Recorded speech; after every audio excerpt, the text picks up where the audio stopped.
Hello everyone, તમારા બધાનું સ્વાગત છે જેબીસ કિચનમાં. આજે આપણે મગ દાળમાંથી એક હેલ્ધી એવો નાસ્તો બનાવવાનો છે. દિવાળી પણ આપણા બધાના ઘરમાં નાસ્તો બનતો જ હોય છે, તો એકવાર આ મગનામાંથી યુઝ કરીને આ નાસ્તો જરૂરથી ટ્રાય કરજો. ખૂબ જ સરસ લાગે છે અને એકદમ હેલ્ધી પણ છે. તો ચાલો બનાવવાનું શરૂ કરીએ. તો સૌ પ્રથમ તો આપણે એક વાસણમાં મેં 1 કપ જેટલી મગની દાળ લીધેલી છે. તો મગની દાળને મેં નાઇટમાં પલાળીને રાખી હતી, તો તેને 5 થી 6 કલાક માટે પલાળી દેવાની છે અને 1 થી 2 પાણીમાં તેને પહેલા તો ધોઈ લેવાની છે અને પછી તેમાં પાણી નાખીને તેને 5 થી 6 કલાક માટે પલાળી લેવાની છે.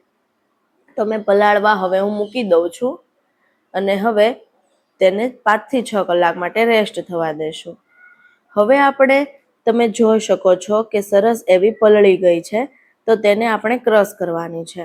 તો ક્રશ કરવા માટે એક મિક્સર કટરમાં તે બધી જ દાળને લઈ લઈશું અને તેને ક્રશ કરી લઈશું. તેમાં આપણે પાણી કે એવું કાંઈ નથી નાખવાનું, આમ જ ક્રશ કરવાની છે, પણ પલળેલી હશે એટલે સરસ એવી ક્રશ થઈ જશે. તમે જોઈ શકો છો કે થઈ ગઈ છે.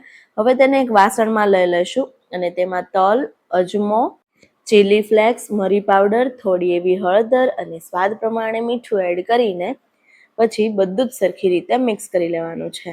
સારું એવું મિક્સ કરવાનું છે એટલે બધામાં મસાલો એડ થઈ જાય. હવે સરખું એવું મિક્સ થઈ જાય એટલે હવે તેમાં આપણે ઘઉંનો લોટ એડ કરવાનો છે. મેંદો કે એવું કાંઈ પણ યુઝ નથી કરવાનું, ઘઉંનો જે રોટલીનો લોટ આવે છે તે યુઝ કરવાનો છે. તો 1 કપ જેટલો તે યુઝ કરીશું. પછી તેમાં થોડું એવું તેલ એડ કરીશું, એટલે સરખું એવું મોણ દેવાય એ રીતનું તેલ એડ કરવાનું છે. પછી સરખું એવું મોણ એડ કરી દઈશું એટલે લોટમાં જે મગની દાળનું આપણે ક્રશ કરીને રાખ્યું હતું તે અને તેલ બધું જ સરખી રીતે મિક્સ થઈ જાય એ રીતના મિક્સ કરવાનું છે.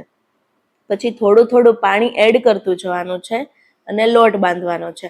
લોટ બહુ કઠણ પણ નથી બાંધવાનો કે સાવ ઢીલો પણ નથી બાંધવાનો, મીડિયમ બાંધવાનો છે, જે આપણે થેપલા કે એ કરીએ એ રીતનો કડક થોડો અને એ રીતનો લોટ બાંધવાનો છે.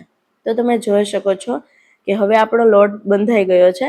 તો તેને સરખો એવો મસળી લેશું અને સરખો એવો મસળાઈ જાય એટલે ઉપરથી થોડું એવું તેલ નાખીને તેને થોડી વાર માટે રેસ્ટ થવા માટે મૂકી દેવાનો છે.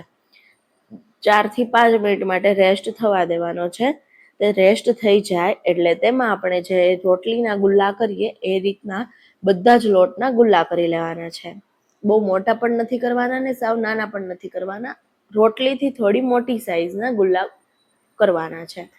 એટલે હવે ગુલ્લા તૈયાર થઈ ગયા છે, તો તેને વણી લેવાનું છે. તેને લોટ લેવાની જરૂર નથી, કેમ કે લોટ લેશો તો જ્યારે તળવાનું થશે ત્યારે તે ઉપરથી લોટ જેવું રહેશે, એટલા માટે લોટ યુઝ કરવા નથી, આમનમ પણ તે વણાઈ જશે. જો એવું લાગે કે તમારે ઢીલો લોટ થઈ ગયો છે તો થોડો લોટ યુઝ કરશો તો ચાલશે, પણ થોડો જ કરવાનો છે. હવે આ રીતના રોટલી જેવું થઈ જાય એટલે આ રીતના કાંટાની ચમચીની મદદથી થોડા થોડા કાણા પાડી દેવાના છે. એના લીધે ફૂલશે નહીં અને એકદમ મસ્ત બનશે અને ક્રિસ્પી બનશે.